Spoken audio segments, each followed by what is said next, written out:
오늘은 봉사하는 분들이 차량부를 제외하고는 한 분도 계시지 않는 그런 예배입니다.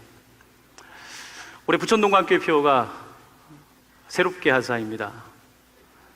여러분, 새롭게 하는 게 얼마나 어렵습니까? 올 초에 새롭게 하자는 마음을 먹었지만 여러분, 뭔가 좀 새롭게 하고 있습니까? 저는 올 한 해 뭔가 새롭게 해보려고 참 많이 고민하고 기도하며 살고 있습니다.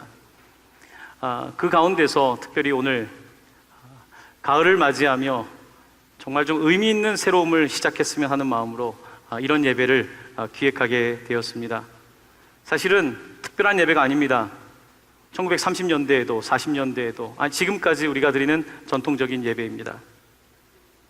그동안 우리 예배 가운데 많은 섬김과 봉사가 있었고, 또한 많은 음악 소리도 있고 발전된 미디어도 있지만, 예배를 드리며 우리가 하나님의 음성에 조금 더 귀를 기울여야 되지 않을까라는 생각이 들었고, 그런 마음이 저로 하여금 이런 예배를 시작할 수 있도록 하나님께서 인도해 주셨습니다. 새롭게 시작한다는 의미는 영어로 표현한다면 리셋 정도 이야기할 수 있을 것 같습니다.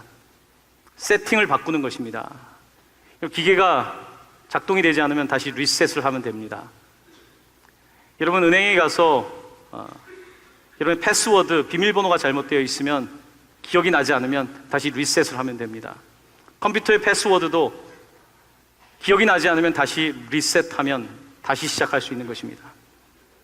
우리는 우리의 분주함과 우리의 노력으로 열심히 살아가는 사람들입니다. 하지만 세팅이 잘못된 상태에서 열심히 한다면 그 결과는 우리가 원하는 결과를 당연히 얻을 수 없을 것입니다. 오늘 우리는 예배를 통해서 다시 우리를 세팅하는 그런 시간을 갖고자 하는 것입니다. 이스라엘에 가보면 금요일 날 해가 지는 시간부터 토요일 해 지는 시간까지, 그들이 말하는 그 안식일에는 모든 세상이 적막하기까지 합니다. 거리에 차가 없고, 그들은 그 시간, 일주일의 하루를 통해서 다시 세팅을 합니다. 다시 세팅을 하고 하나님을 주인으로 삼는 그와 같은 예배, 그와 같은 하루를 통해서 그들의 인생을 하나님께 집중하고 있는 것을 보게 됩니다. 몇 달 전에 이스라엘에 갔을 때 한 랍비의 강의를 직접 들었습니다. 그 강의 가운데 저에게 가장 크게 다가왔던 강의 중에 하나는 유대인들의 시간관이었습니다. 어떻게 시간을 이해하고 시간을 사용하는가. 우리는 하루의 시작을 보통 아침에 눈을 뜨면서 시작을 합니다. 눈을 뜨면서 분주하게 학교를 가야 되고 직장을 가야 되고 그렇게 시작을 합니다. 근데 성경은 하루에 대해서 이렇게 설명하고 있습니다. 하나님께서 첫째 날을 창조하셨을 때 저녁이 되며 아침이 되니 이는 첫째 날이니라. 저녁이 되며 아침이 되니 이는 둘째 날이니라. 성경은 하루의 시작이 저녁이 먼저 되고 아침이 된다고 말씀하고 있습니다. 먼저 어두움에서 하루가 시작되어서 그 다음에 새벽이 오고 아침이 오는 것입니다. 여러분, 저녁이, 어두움이 우리의 시작이라고 하는 것은 우리에게 중요한 가치를 가르치고 있습니다. 우리는 모두 어둠 가운데 있던 사람들입니다. 엄마 뱃속은 온통 어둠이었습니다. 우리는 어린 시절 눈을 뜨지 못했습니다. 앞을 보지 못했던 사람들입니다. 우리는 어두움, 아무것도 없는 상태에서 무에서 유로 만들어진 사람들입니다. 그런데 우리가 살아가는 세상 속에서 우리는 하나님의 시간을 우리의 시간으로 빼앗아 버렸습니다. 그래서 아무것도 없는 무에서 유를 창조하신 하나님을 제외하고 유에서 유가 된다고 진화론적 세계관을 가지고 세상을 살아가고 있습니다. 그리고 보는 것에 우리의 많은 시간들을 빼앗기며 살아갑니다. 성경은 이것을 일컬어서 안목의 정욕이라고 말합니다. 안목, 우리 눈으로 보는, 우리 눈으로 목도하는 그 정욕, 우리의 눈의 죄를 말씀하고 있는 것입니다. 아담과 하와가 선악과를 보암직도 했다고 말합니다. 세상에 보암직도 한 것이 무척 많습니다. 우리가 살아가는 세상은 정말 볼 게 많은 시대입니다. 100년 전만 해도 볼 게 없었던 시대입니다. 네팔에만 가도 볼 게 별로 없습니다. 하지만 이 시대에 대한민국에 살아가고 있는 우리는 볼 것이 참 많습니다. 폭력적인 것을 참 많이 봅니다. 선정적인 것도 참 많이 봅니다. 그것들을 바라보면서 또한 아무렇지 않게 여기고 그것을 따라합니다. 또한 선악과를 따먹었던 아담과 하와는 먹음직도 했다고 말합니다. 여러분, 사람이 범죄할 때 가장 시작점은 보는 것과 입술입니다. 먹음직도 했다. 우리는 세상을 살아가면서 계속해서 폭력과 선정적인 것들을 보고, 또한 우리의 입은 끊임없이 욕설과 쓰레기 같은 말들로 그렇게 하루하루를 살아갑니다. 아버지도 욕을 하고 아들도 욕을 하고 어머니도 욕을 하고 딸도 욕을 하는 그런 시대를 살아갑니다. 바깥의 세상의 쓰레기 냄새는 그렇게 싫어하면서도 우리 입에 있는 정작 쓰레기들은 청산하려 하지 않습니다. 신앙생활을 하고 있지만, 경건의 모양은 하고 있지만 경건의 능력이 나타나지 않습니다. 썩어빠진 세상을 바라보며 안타까워하고 애통하고 분통해하고 가슴을 찢기보다는 그 세상 속에서 함께 이리저리 방황하고 있는 우리의 모습을 보고 있습니다. 같은 입술로 하나님을 찬양하기도 하지만 같은 입술로 친구를 저주하고 주변에 있는 사람을 저주하고 있는 우리의 모습을 바라보고 있는 것입니다. 오늘 우리는 이 예배를 통하여 다시 새롭게 태어나야 됩니다. 우리의 보는 것을 우리가 보는 세상이 아니라 하나님이 보는 세상으로, 하나님이 주신 입술을 세상을 저주하는 입술이 아니라 하나님을 찬양하는 입술로 바꾸어야 되는 것입니다. 우리에게 오늘 리셋, 다시 시작하고 우리의 세팅을 바꾸는 노력이 필요한 것입니다. 오늘 이와 같은 예배를 준비하면서 우리가 올해 한 해 동안의 성서 일과를 따라서 성경을 읽으며, 어쩌면 오늘 본문 말씀은 뭔가 새로운 시작을 하는 우리에게 너무나 중요한 가르침을 주고 계십니다. 오늘 가르침은 유월절에 관한 가르침입니다. 약 3,500년 전 애굽 땅에 이스라엘 사람들 430년 동안 노예로 지내게 되었습니다. 이들은 그 땅에 살면서 자유를 빼앗기고 권리를 빼앗기고 온갖 압제와 억압 속에 있었습니다. 그때 그들은 하나님께 부르짖습니다. 하나님, 저희를 구원해 주십시오. 언제까지 우리가 이곳에서 하나님의 백성들이 이런 억울한 일을 당해야 됩니까? 살아있는 아브라함과 이삭과 야곱의 하나님, 우리의 기도를 들어주십시오. 그때 하나님은 이스라엘 백성들의 기도를 들으시고 모세라고 하는 인물을 세우시며 그를 애굽의 왕 바로에게 보내십니다. 모세는 바로에게 이렇게 말합니다. Let my people go. Let my people go. 내 백성으로 하여금 가게 해 주십시오. 우리 민족이 이 땅을 떠나게 해 주십시오. 모세는 요청합니다. 하지만 바로는 꼼짝도 하지 않습니다. 하나님께서는 그들에게 재앙을 주십니다. 피의 재앙, 개구리 재앙, 메뚜기 재앙, 이의 재앙, 흑암의 재앙, 수많은 재앙을 주십니다. 하지만 사람들은 그 재앙을 살다 보면 그럴 수도 있지라고 말합니다. 요즘도 참 재앙이 많습니다. 얼마 전에 멕시코에 엄청난 지진이 있었고, 지금 캐리비안 해를 지나고 있는 허리케인은 미국 플로리다로 향하고 있습니다. 600만의 사람들이 지금 플로리다를 떠나고 있습니다. 상상할 수 없는 일이 벌어지고 있습니다. 허리케인이 보통 2, 3층 집은 다 삼킬 만큼 강력합니다. 사람들은 이런 일이 일어날 때 자연현상이라고 말할 수 있을 것입니다. 어쩌면 애굽에 있는 사람들도 그냥 허리케인도 있을 수 있고 지진도 있을 수 있다고 말할 것입니다. 이뿐만입니까? 우리 북쪽에는 지금 핵실험을 하고 있고, 핵실험을 통해서 지금 지진처럼, 인간이 만든 지진처럼 땅이 흔들리고 있는 이와 같은 실정 아닙니까? 당시 애굽에도 이와 같은 재난이 있었습니다. 하지만 사람들은 재난이 있을 때에 자기를 바라보아야 되는데 자기를 바라보지 않습니다. 하나님께서는 9가지 재앙에도 불구하고 회개하지 않는 이 애굽 사람들에게 10번째 재앙을 내리십니다. 10번째 재앙은 그들이 한 번도 경험해 보지 못한 무서운 재앙이었습니다. 그것은 각 집의 장자, 동물을 포함해서 모든 장자가 죽는 재앙이었습니다. 심각하죠? 여러분의 집안에 장자가 죽는다고 생각해 보십시오. 난 장자다, 한번 손들어 보십시오. 나는 첫째 아들, 한번 손들어 보세요. 장자. 아들들은 거의 여기 장자입니다. 자, 이 장자들이 다 죽으면 집집마다 한 명씩은 다 있는 겁니다. 이와 같은 재앙이 일어난다고 말씀하십니다. 그런데 이 재앙을 피할 수 있는 한 가지 방법이 있습니다. 그 한 가지 방법은 하나님께서 요구하시는 거룩한 흠이 없는 양 한 마리를 죽여서 그 집의 문에 좌우에 문설주와 위에 있는 임방에 바르는 것입니다.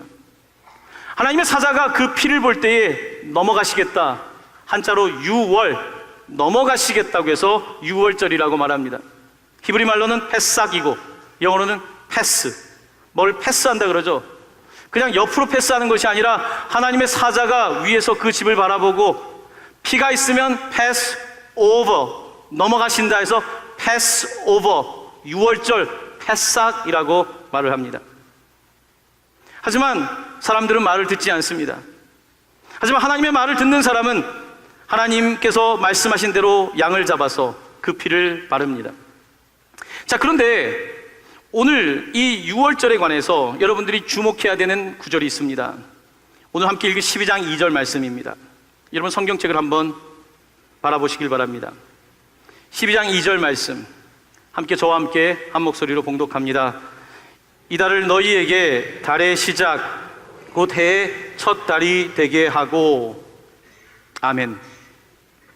흥미로운 것은요, 유대인들은 아담과 하와가 처음 만들어진 날을 첫 해의 첫날로 잡지 않고 오늘 이스라엘 백성들이 자기 집에 어린 양의 피를 바른 그 때를 그 해의 첫 번째 달로 정하고, 그리고 그 열흘에 놀라운 6월절이 시작됨을 말씀하고 있습니다.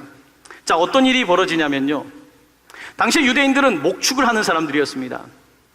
목축을 하는데 집에 하나님을 위한 제사를 드려야 되는데 집에서 가장 좋은 어린 양 한 마리를 10일 날 선택하는 것입니다. 1월 10일 날. 그들은 음력 칼렌더를 쓰기 때문에 우리로 따지면 그 예수님 돌아가시는 성금요일이 있는 그 주간입니다.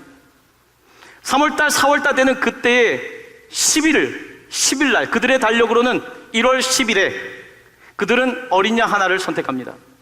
그 어린 양은 가장 좋은 어린 양입니다. 가슴에 품고 자던 어린 양, 많은 동물들 중에서 가장 아끼던 것, 이것을 4일 동안 10일 날 선택해서 14일 날 이 어린 양을 죽여야 되는 것입니다. 그리고 그 양의 피를 바르고 그 양의 고기를 먹는 거예요. 여러분, 우리 시대로 이야기한다면 조금 얘가 어떨지 모르겠지만 여러분 집에 강아지 키우시는 분 많죠? 내가 가장 아끼는 강아지, 1월 10일 날 그 강아지를 선택을 하는 겁니다. 강아지가 여러 마리인데 그 강아지, 내가 가장 아끼는 강아지, 4일 동안 흠이 없이 이 강아지를 잘 돌보고 4일이 지나고 나서 이 강아지를 죽이는 거예요. 당시의 어린 양은 그들에게 그런 것이었습니다. 이 어린 양을 죽여서 이제 이것을 희생양으로 드려야 하는 것입니다. 하나님은 그 피를 볼 때에 이 집에 재앙을 내리지 않겠다고 말씀하십니다. 자, 그런데 오늘 여러분 성경을 많이 가지고 오셨을 텐데요, 성경 말씀에 오늘 중요한 4개의 동사가 있습니다. 이 어린 양을 어떻게 해야 되는지, 여기에는 예배에 관한 중요한 원리가 나타나고 있는데요, 혹시 볼펜이 있는 분들은 한번 그곳을 표시하면 좋겠습니다. 3절입니다.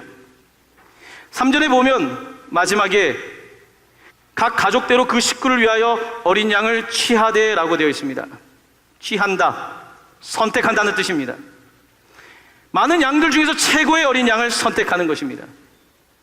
하나님께 베스트 초이스, 퍼스트 초이스, 가장 좋은 것을 선택해서 드리는 것입니다. 여러분, 우리의 예배를 보십시오. 우리의 예배는 가장 최고를, 베스트를 드리는 것입니까? 사실 예배를 드리면서 요즘 그런 생각을 합니다. 예배 우리가 많이 늦거든요. 우리 학생들도 많이 있지만 학생들 예배 드릴 때 가보면 몇 사람 있지 않습니다. 우리 어른 예배도 마찬가지고 사부 청년부 예배 가면 더 심합니다. 여러분, 영화관에 늦게 가십니까? 여러분, 비싼 뮤지컬이나 클래식 공연을 보러 갈 때 조금 더 빨리 가지 않습니까? 이왕이면 좋은 자리에 앉기 위해서 애쓰지 않습니까? 가장 베스트 시, 가장 좋은 자리, 베스트 초이스를 위해서 그렇게 우리의 시간을 드리는데 우리가 하나님께 예배 드릴 때는 어떻습니까? 어떻게든지 조금 더 늦게 들어오려고 하고, 어떻게든지 이곳에 와서 빨리 나가려고 하고, 이것이 우리의 모습 아닙니까? 하나님께 가장 최고의 예배를 드리는 것이 아니라 다 쓰고 남은 내가 시간의 주인이 되어서 내 시간 가운데 1시간 드리는 것도 인색해하고, 내가 주신 물질 내가 다 쓰고 남는 거 있으면 주머니에서 꺼내서 드리고, 보통 이것이 우리의 예배의 모습 아닙니까? 오늘 6월절은 많은 양들 중에서 가장 안 좋은 양이 아니라 내 품에 안고 있던 그 양을 또한 헤어지기 전에 4일 동안이나 품고 있다가 그 양을 잡아야 되는 것입니다. 바로 이것이 6월절 어린 양의 제사입니다. 자, 두 번째 단어는 6절에 등장하고 있습니다. 6절 하반부에 이렇게 되어 있습니다. 해질 때에 이스라엘 회중이 그 양을 잡고 14일 되는 그 밤에 그 어린 양을 잡는다는 것은 죽인다는 것입니다. 그 양을 죽여서 이제 희생을 시키는 것입니다. 여러분, 우리가 하나님께 나아갈 때 하나님께서 우리에게 요구하고 계시는 것은 내가 가장 아끼는 first choice, 내가 가장 아끼는 것을 선택하고 그것을 죽이는 것입니다. 내가 드리기 어려운 시간을 드리는 것이 진짜 예배이고, 내가 드리기 어려운 상황 속에서 하나님께 드리는 것이 예배이고, 하나님이 그것을 기뻐하신다는 말씀입니다. 하지만 우리는 내가 첫 번째 초이스도 선택하지 않을 뿐더러 나에게 가장 중요한 것을 죽이려고 하지 않습니다. 여러분, 내가 죽이지 않고 어떻게 살아날 수 있습니까? 요한복음 12장 24절에는 이렇게 말씀합니다. 여러분들과 함께 오늘은 성경을 몇 구절 찾기를 원하는데요, 요한복음 12장 말씀을 함께 찾아보겠습니다. 요한복음은 신약 성경에 있습니다. 신약 성경 뒷부분에 있는 167페이지입니다.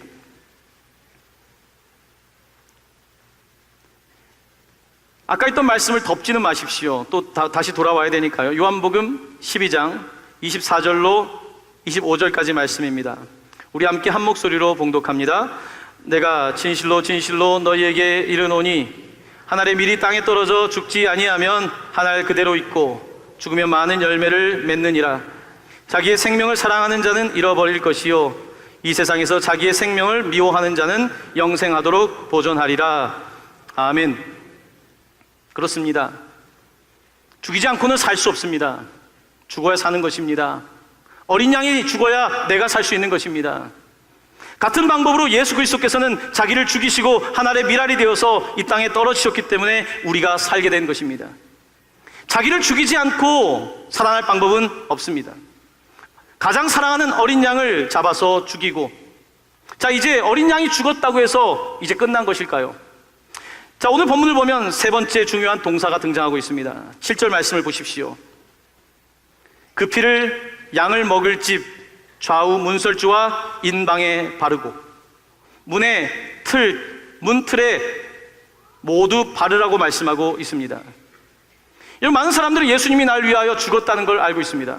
예수님이 날 위하여 돌아가셨다. 예수님이 2000년 전 십자가에서 죽으셨다. 하지만 예수님이 죽었다는 사건 때문에 우리가 구원받는 것은 아닙니다. 예수님이 죽었다는 사실을 내가 안다고 구원받는 것이 아니라 예수님이 십자가에 날 위해 돌아가셨는데 그 피가 우리 집 문에 분명히 발라야지만 우리가 구원을 받게 되는 것입니다. 하지만 많은 사람들은 예수의 죽음을 압니다. 세상의 수많은 사람들은 예수의 죽음을 알고 있지만 그가 죽었다는 사실을 십자가에 대하여 모르는 사람은 없지만 그 피가 나와 무관합니다. 그래서 그 피를 바르지 않습니다. 우리가 그 피를 바를 때에, 믿음으로 그 피를 받을 때에 우리는 패스오버, 하나님께서 우리를 구원하시며 저주하지 않는 이와 같은 축복을 누리게 되는 것입니다. 마지막 네 번째 동사입니다.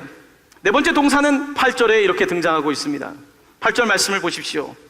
그 밤에 그 고기를 불에 구워 무교봉과 쓴 나물과 아울러 먹되, 마지막은 먹는 것입니다.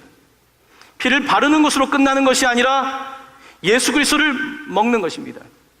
우리가 다음 주에 성찬을 하는데 그의 떡과 잔을 받는 것이고, 그의 죽음을 우리가 함께 먹고 그의 부활과 함께 살아가는 것을 오늘 말씀하고 있는 것입니다.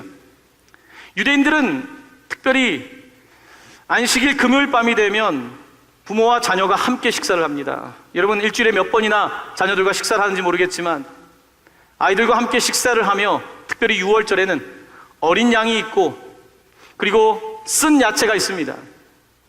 그 쓴 야채를 소금물에 담급니다. 소금물에 담궈서 그 야채를 털 때에 그것이처럼 마치 눈물처럼 보인다는 것입니다.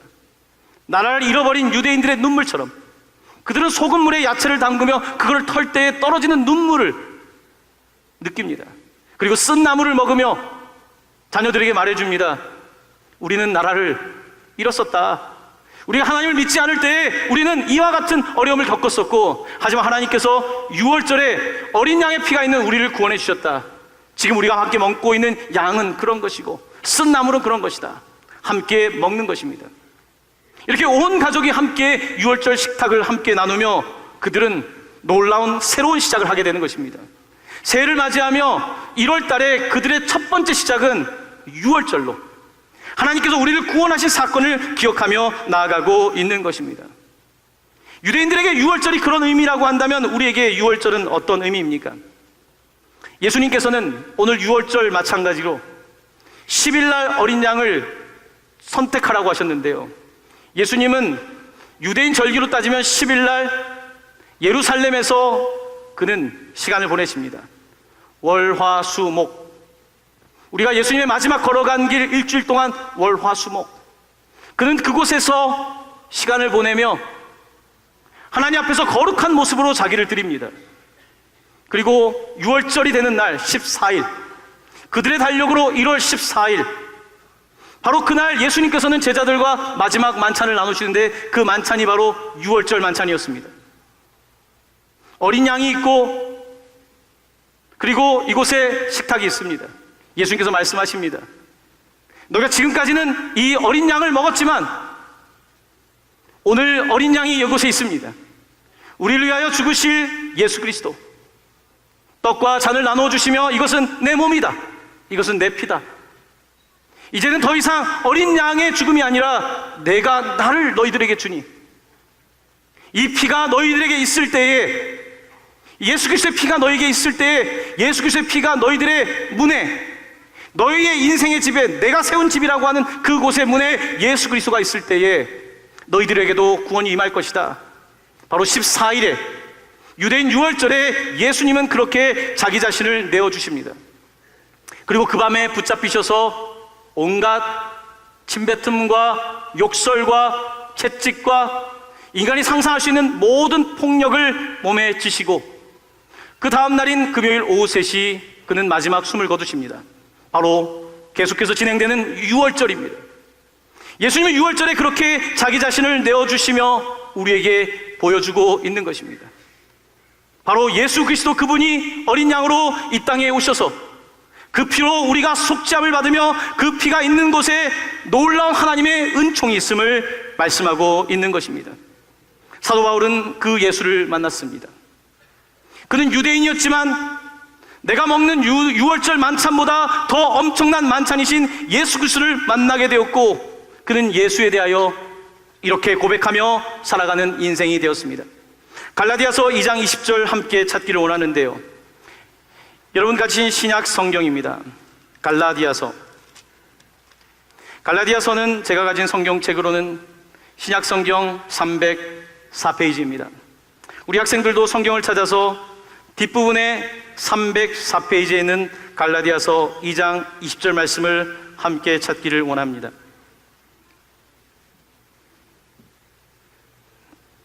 말씀 찾으셨으면 함께 봉독합니다. 내가 그리스도와 함께 십자가에 못 박혔나니 그런즉 이제는 내가 사는 것이 아니요 오직 내 안에 그리스도께서 사시는 것이라. 이제 내가 육체 가운데 사는 것은 나를 사랑하사 나를 위하여 자기 자신을 버리신 하나님의 아들을 믿는 믿음 안에서 사는 것이라. 아멘. 제가 오늘 여러분께 하나 보여드릴 것이 있어서 준비를 했습니다. 히브리 알파벳 중에 8번째 알파벳 글자를 하나 여러분께 소개하려고 합니다. 이게 히브리 글자의 8번째 글자입니다. 발음은 크 이런 소리를 냅니다. 한국에는 없는 발음입니다. 여러분, 이 글자를 보실 때에 좀 어떤 모양과 좀 비슷하지 않습니까? 오늘 설교 내용과 좀 닮아 있지 않습니까? 어떤 느낌입니까? 바로 문설주와 임방의 좌우의 기둥과 위에 발은 마치 어린 양의 피와 같은 모양을 하고 있는 글씨가 바로 이 알파벳 8번째 글자입니다. 여러분, 유대인들에게 8이라고 하는 숫자는 굉장히 중요합니다. 유대인 남자는 태어난 지 8일 만에 모두 할례를 받습니다. 8일 만에 할례를 받는다는 어떤 뜻일까요? 하나님은 7일 동안 세상을 만드셨습니다. 하지만 우리가 살아가는 세상은 죄로 가득한 세상이고, 이 세상은 하나님의 구원을 필요로 하는 세상입니다. 우리는 하나님의 형상대로 지음을 받았지만 죄 가운데 죽을 수밖에 없는 사람들입니다.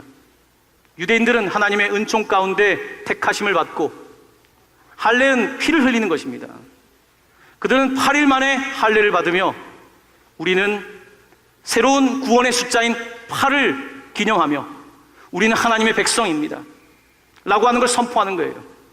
할례는 단순히 육체에 하는 행위가 아니라 마음의 할례, 우리 그리스도인들을 향해서 새로운 언약을 주셨는데 그것은 마음의 할례, 마치 8이라고 하는 숫자가 새로운 인생을 의미하는 것처럼 예수 그리스도의 피가 있는, 그 문설주의 어린 양의 피가 있는 우리들에게 마치 히브리 글자 8번째 알파벳이 새로운 시작을, 새로운 구원을 알리는 것처럼 바로 오늘 크라고 하는 이 사운드를 가지고 있는 이 알파벳이 바로 우리의 숫자가 되어야 되는 것입니다. 성경은 우리가 참 이해하기 어려운 많은 흥미로운 사건들을 기록하고 있습니다. 이 글자에다가 옆에 이제 이 글자를 붙이면 이 순서를 잘못 만들어 주셨는데 이게 옆으로 가야 되는데요. 아무튼 이 글자는 히라는 크에다가 Y 발음이 나는 이런 소리가 나는, 제가 흉내도 못 내겠습니다. 하여튼 이런 발음입니다. 이 글자의 뜻은 뭔지 아십니까? 생명이란 뜻입니다. 유대인들이 가장 좋아하는 글씨 중에 하나입니다. 생명. 8일째 너무나 어린 양의 피의 문설주를 닮은 이 글자에 생명이라고 하는 글자가 이렇게 만들어지는 것입니다. 생명이 어디에 있습니까? 우리는 세상에 태어날 때 기뻐합니다. 생명이 태어났기 때문에. 그것은 육체적인 생명입니다. 하지만 하나님께서는 우리에게 두 번째 생명, 8일의 새로운 생명, 그 생명을 허락하시는데 그 생명은 나 스스로 얻을 수가 있는 것이 아니라 바로 예수 그리스도의 십자가의 그 놀라운 보혈로 우리가 누리게 되는 생명 구원인 것입니다. 바로 이것이 우리가 오늘 6월절의 이야기를 통해서 함께 나누는 놀라운 구원의 사건에 관한 대목입니다. 성경에는 많은 흥미로운 이야기들이 있습니다. 예수님께서 14일째 6월절 날에 죽으시고 나서, 여러분, 예수님 며칠 만에 부활하셨습니까? 예수님은 3일 만에 부활하십니다. 3일, 오늘 주일입니다. 17일이 되는 날입니다. 17일이 되는 오늘은 8일째인 날입니다. 8일째. 하나님의 달력으로는 8일째 되는 오늘, 새로운 시작을 알리는 날이 바로 주일인 것입니다. 이 주일 우리는 하나님을 예배합니다. 하나님을 예배하며, 하나님, 내 삶의 시간들이 내 것이 아닙니다. 하나님이 주인이십니다. 하나님, 내게 주신 생명은 내 것이 아닙니다. 나는 언제든지 세상을 떠날 수 있는 사람이지만 부활의 생명, 예수의 생명이 내게 있습니다. 우리는 주일날 예배하면서 이 놀라운 부활을 선포하는 사람들로 살아가는 것입니다. 근데 너무나 흥미로운 것은요, 노아의 방주 이야기를 알고 계시죠? 노아의 방수, 지금 마치 그 플로리다 캐리비안 베이 쪽처럼 막 홍수가 놀라웠죠. 비가 온 땅을 덮었습니다. 유대인들의 칼렌다에 의하면 이 노아의 방주가 아라랏산에 처음으로 육지가 드러나면서 그곳에 도착한 날이 칼렌다로 따지면 바로 부활절입니다. 우리는 그 우연처럼 보이는, 하지만 우연이라고 말하기 어려운 이 사건을 바라보면서, 여러분, 온 세상이 물에 잠겨 있다가 바로 육지가 드러나는 그날, 죽을 수밖에 없는 우리들, 죄로 인하여 죽을 수밖에 없는 우리들의 모든 죄악이 덮여진 그날, 그리고 그 방주가 첫 번째로 아라랏산에 도착한 그날이 바로 우리 예수님께서 죽으시고 부활하신 날이라는 사실입니다. 성경 우리에게 무엇을 말하고 있습니까? 우리는 죽을 수밖에 없는 사람인 것을, 우리는 스스로 힘으로 무엇도 할 수 없는 존재임을, 하지만 예수 그리스도의 그 놀라운 사랑, 그 보혈의 능력이 마치 6월절의 이 글씨처럼 우리를 덮을 때에 우리에게 새로운 삶이 주어지고, 내가 그리스도와 함께 십자가에 못 박히고 내가 그리스도와 함께 죽고 17일 되는 날 마치 노아의 방주가 아라랏산에 정착한 것처럼 우리에게도 새로운 삶이, 새로운 생명이 시작됨을 말씀하고 있는 것입니다. 사랑하는 성도 여러분, 하나님은 대충 예배하는 것을 싫어하십니다. 저는 우리 모습들을 다시 한 주 동안 바라보게 되었습니다. 한 주 동안 바라보면서 그런 마음이 들었습니다. 지난 주간에 특별히 특별 새벽 기도회가 있었는데요, 제 마음에 부딪힘이 많았습니다. 한 주 동안 새벽 기도를 하면서 우리 주제가 갑절의 부흥이었거든요. 그때 하나님께서 저에게 말씀하시더라고요. 유 목사, 갑절의 부흥이란 표어를 썼는데 자네는 갑절의 부흥을 받기 위해서 뭘 하고 있는가? 라는 말씀이 저에게 들렸어요. 저는 그런 마음이 있었거든요. 이제 일주일만 새벽 기도하면 또 특별 새벽 기도 끝난다. 하나님이 저를 계속 불편하게 하셨어요. 한 번 더. 더블이라며. 더블업이라고 너가 했잖아. 더블.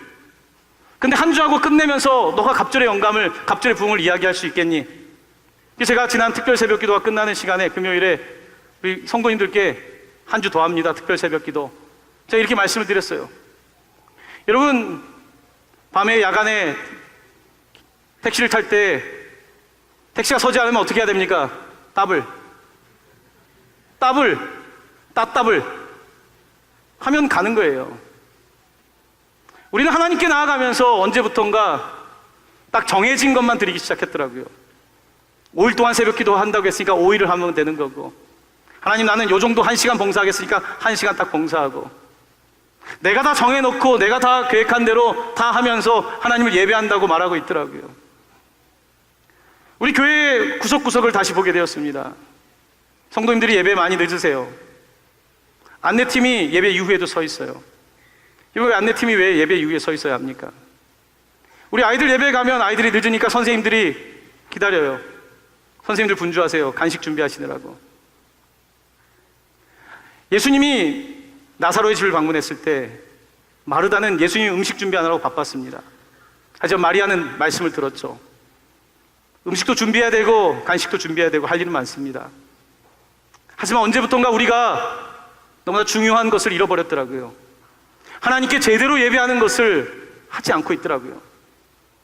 내가 교회 와서 분주하고 바쁘게 지내고 있으면서 정작 예배 시간에 집중하지 않고 하나님께 최선을 다하지 못하고 내 주머니에 대충 있는 것을 꺼내드리고, 언제부턴가 우리가 그렇게 예배하고 있더라고요. 언제부턴가 우리는 성경도 가지고 다니지 않더라고요. 네팔에 가면 책이 없기 때문에 그들에게 성경책은 너무 중요합니다. 다 성경책을 다 가지고 다니죠. 문명이 많이 발달 안 됐으니까요. 하지만 우리보다 더 잘 사는 일본에 가면요, 일본 교회 성도들은 다 성경이 있습니다. 어떤 성도는 성경을 너무나 예쁘게 고이고이 간직하며 그 성경을 가지고 다니며 성경을 읽더라고요. 성경을 읽고 표시하고. 제가 일본 선교를 하면서 배운 것이 있습니다. 일본 사회에서 제가 배운 것이 있습니다. 바꿀 건 바꿔야 되지만 바꾸지 말 것은 끝까지 바꾸지 말아야 된다. 제가 요즘 많이 깨닫습니다. 편하게 예배하는 것이, 편하게 사는 것이 좋은 것 같지만 그렇지 않습니다. 하나님은 오늘 우리에게 새로운 변화를 요구하고 계세요. 내가 지금 찬양을 하는 사람이라면 나는 찬양하는 시간에 찬양에만 집중하고 있는가? 예배를 드리고 있는가? 내가 교사를 하기 때문에 아이들을 위하여 음식을 준비하고 있지만 나는 지금 예배하고 있는가? 나는 지금 안내하기 위하여 있는가? 아니면 예배하기 위해 있는가? 우리는 조금 더 근본적인 곳에 자기 자신을 두어야 되는 것입니다. 심지어 목사도 마찬가지입니다. 나는 설교를 위한 설교를 준비하고 있는가? 아니면 하나님의 말씀에 깨어서 주의 말씀을 전하려고 애쓰고 있는가? 설교가 일이 돼버린다면 저는 종교 직장을 가지고 있는 사람이 되지 않겠습니까? 여러분도 마찬가지 아니겠습니까? 저는 오늘 예배를 드리며 부천 동광교회에 마치 6월절 새로운 역사를 쓰는 것처럼 변화를 요구합니다. 여러분의 변화를 요구합니다. 내가 드리려고 하는 것 거기까지만 드리지 마시고 한 발짝이라도 좀 더 가보십시오. 오리를 가자고 하면 십리를 가고, 속옷을 달라고 하면 겉옷을 주고, 오른쪽 뺨을 맞을 때 왼쪽 뺨을 대라고 하셨던 주님의 말씀을 귀로만 듣지 마시고 우리가 조금 한 발짝이라도 더 나가야 되지 않겠습니까? 더블 말로 해서 될 것이 아니라 우리 깊은 곳에 하나님을 향한 사랑이 있지 않다면, 하나님은 독생자까지 아낌없이 다 내어주셨는데 싸구려를 드리고 있는 우리의 모습들을 회개하고 다시 돌이키지 않는다면 우리의 예배는 그저 사람들이 땅만 밟는 그런 예배에 지나지 않지 않겠습니까? 사랑하는 성도 여러분, 우리 함께 다시 예배하기를 원합니다. 하나님께 진심을 다하여 예배하기를 원합니다. 싸구려가 아니라 값비싼 예배를 드릴 수 있는 저희들이 되기를 원합니다. 사랑하는 모든 부천성광교회 성도들에게 새로운 시작, 9월 10일 여러분에게 기억날 수 있는 그날이 되기를 예수님의 이름으로 간절히 축원합니다.